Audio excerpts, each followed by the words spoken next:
If you are experiencing suction trouble, we'll show you how to take care of it. Check if there is a clog in the machine.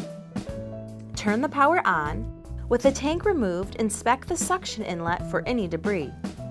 Place the dirt tank back on the machine by lining up the bottom and tilting it back until it clicks into place. Next, turn off and unplug your vacuum. Make sure the variable suction valve is at the right setting. For full suction, turn the valve left until the arrow aligns with the plus graphic.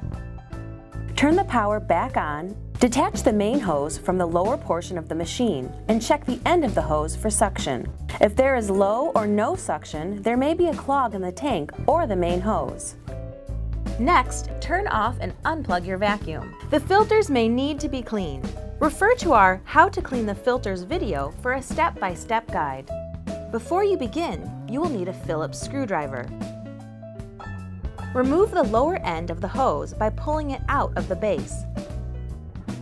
Now, remove the 2 screws at the top end of the hose to fully detach it.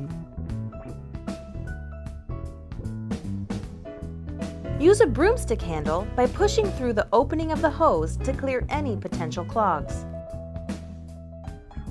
Next, check your hose for any cracks or holes. Reinstall the main hose onto the unit.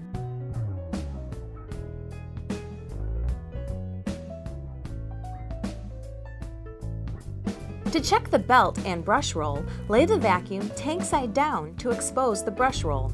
Remove the 7 screws from the brush cover using your Phillips screwdriver. Then lift the cover off the vacuum. Grab both ends of the brush and slide off the belt to remove it.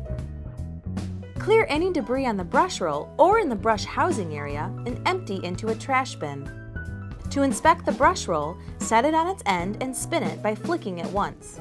If it doesn't spin freely, it is time to replace your brush roll. Inspect your belt. If it is broken or damaged, it will need to be replaced. While the brush roll and belt are removed, you can check for a clog in the lower hose. Pull the lower end of the upper hose out of the lower hose. Now, remove the 2 screws on the lower hose with a Phillips screwdriver.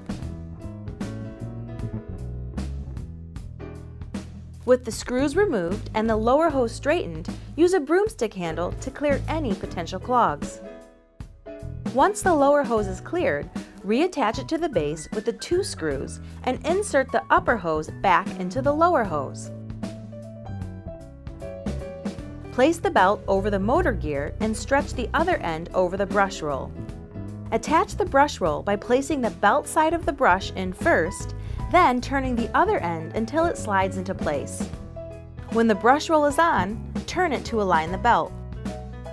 Replace the bottom cover by reinserting the 7 screws using your Phillips screwdriver. We hope these few tips bring the suction back to your PowerGlide pet.